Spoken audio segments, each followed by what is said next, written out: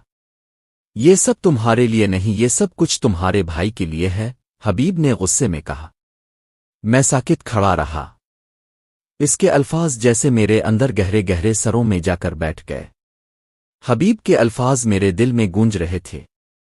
یہ سب تمہارے لیے نہیں، یہ سب کچھ تمہارے بھائی کے لیے ہے۔ یہ جملہ جیسے میری دنیا پل بھر میں الفالٹ پھیر کر رکھ گیا۔ میرے دماغ میں ایک ہلچل مچ گئی اور دل میں وہ خوف چھا گیا جس کا میں نے کبھی اندازہ نہیں لگایا تھا۔ کیا واقعی حبیب نے یہ سب میرے لیے نہیں بلکہ خود کے لیے کیا تھا؟ پھر وہ میرے ساتھ جتنا کھیل رہا تھا وہ صرف اس کی خود غرضی تھی۔ میں لمحے کے لیے خاموش ہو گیا۔ حبیب اور الطاف دونوں میری طرف دیکھ رہے تھے، لیکن میرے دل میں جو سوالات اٹھ رہے تھے وہ بہت پیچیدہ تھے۔ کیا تمہارے لیے میری محبت، میری زندگی اور میرا حق اتنی سستی چیزیں تھیں؟ میں نے حبیب سے پوچھا۔ کیا تم نے مجھے کبھی بھائی سمجھا؟ حبیب کا چہرہ سست پڑ گیا۔ اس کے چہرے پر وہ سختی، وہ غرور جو ہمیشہ تھا اب ماند پڑ چکا تھا۔ عاطف، میں نے جو کچھ کیا وہ شاید غلط تھا، لیکن میری نیت تمہارے ساتھ کبھی باری نہیں تھی۔ میں بس یہ چاہتا تھا کہ تمہارا مستقبل محفوظ ہو، لیکن میں نے غلط طریقہ اختیار کیا۔ اس کے الفاظ میں ایک شرمندگی اور پچھتاوا تھا جو میں نے پہلے کبھی نہیں دیکھا تھا۔ میں گہری سانس لے کر بولا، حبیب، تمہارا مقصد جو بھی ہو، تمہاری راہ بالکل غلط تھی۔ کوئی بھی مقصد کسی بھی طریقے سے حاصل کرنا، خواہ وہ کتنا ہی اہم ہو، جائز نہیں ہوتا۔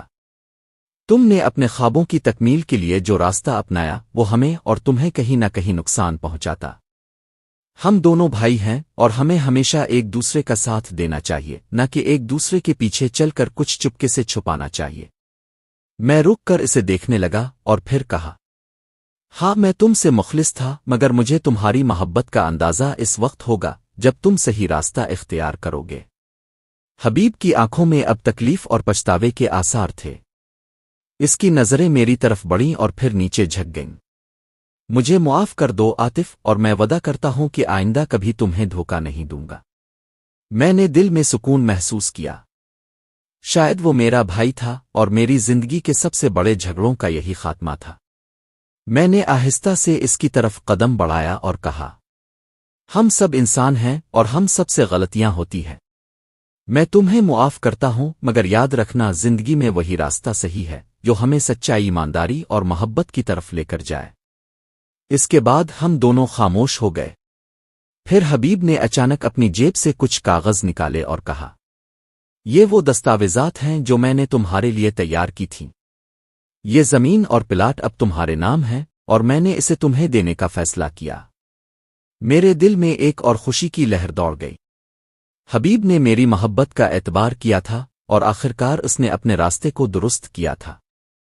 تمہاری یہ قربانی اور سچائی عاطف، اس جگہ کا حق تمہارا ہی ہے، اور میں چاہتا ہوں کہ تم اس کا صحیح استعمال کرو تاکہ ہمارا خاندان ہمیشہ خوش رہے۔ اب مجھے احساس ہوا کہ صرف پلاٹ، مال و دولت نہیں، اصل چیز تو وہ رشتہ ہے جو بھائی بھائی کے درمیان ہوتا ہے۔ زندگی میں مال و دولت کامیابی کبھی بھی اتنی اہم نہیں ہو سکتی جتنی وہ محبت اور سچائی ہوتی ہے جو انسان ایک دوسرے کے ساتھ باندھتے ہیں۔